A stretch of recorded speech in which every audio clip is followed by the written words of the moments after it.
ये जितने भी चरित्र हमारे लिए उदाहरण है। मांगने जाते थे तो मांगने से भी नहीं मिलता था कई कई दिन। एक दिन उनकी पत्नी ने कहा कि हमारा आपका तो चरणामृत से भी गुजारा 2 दिन 3 दिन हो 4 दिन हो, छोटे छोटे बच्चे तो मर जाएंगे ऐसे।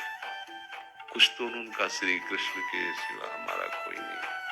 अब हम क्या कर सकते हैं? प्रारब्ध जब बिगड़ता है ना वो कोई सफलता नहीं होने देता।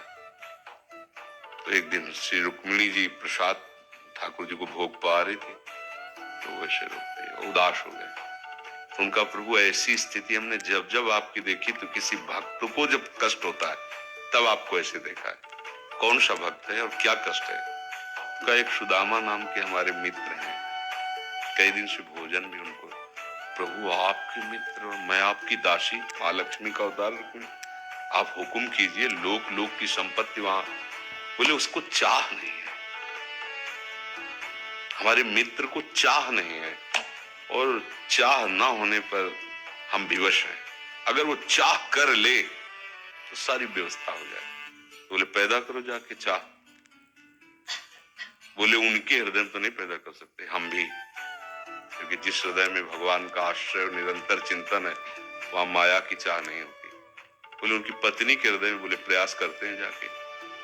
भगवान संत वेश में गए, भिक्षाम दे निकली। अतिथि का सत्कार करना गृहस्थ का धर्म होता है। हाथ जोड़ा, कहा हम असमर्थ हैं, आपको भिक्षा नहीं दे सकते। क्यों? बोले हम अपवित्र हैं, हमारे ऊपर सूतक लगा हुआ है। किस बात का सूतक? हमने एक पुत्र जन्मा है। तो ठीक है हम 10-12 दिन बाद आ जाएंगे। बोले नहीं, आजीवन अपवित्र रहेंगे। वैसा कौन सा? बोले दरिद्रता रूपी। विद्वान की पत्नी है तो ऐसे उनका दरिद्रता रूपी पुत्र का जन्म, अर्थात सीधे कि मैं नहीं दे सकती या देने योग्य नहीं, ऐसा न कहे उनका, मैं अपवित्र हूं।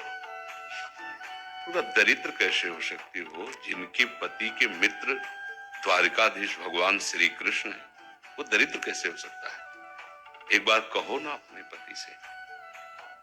चले जो सुदामा जी आए तो उन्होंने कहा कि देखो आज एक अतिथि आए थे, उनको मैं कुछ नहीं दे पाया, मुझे बहुत कष्ट है कि मेरे पुत्र और आए हुए अतिथि का भी हम स्वागत नहीं कर सकते, उनका भरण पोषण। आपके मित्र द्वारिकाधीश प्रभु श्री कृष्ण।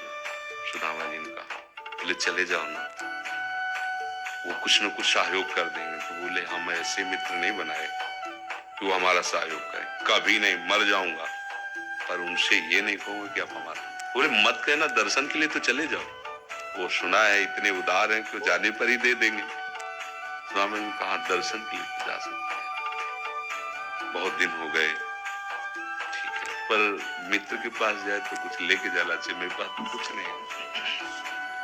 पड़ोस में जैसे किसी से मांगने गई तो, अरे समय जब बिगड़ता कोई नहीं होता साथ।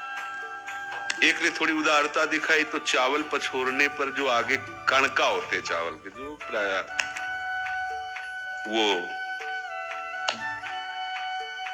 लिए सुदामा जी ने कहा हमारे प्रभु भाव के होंगे, कुछ ले जाएंगे, खाली हाथ तो नहीं है।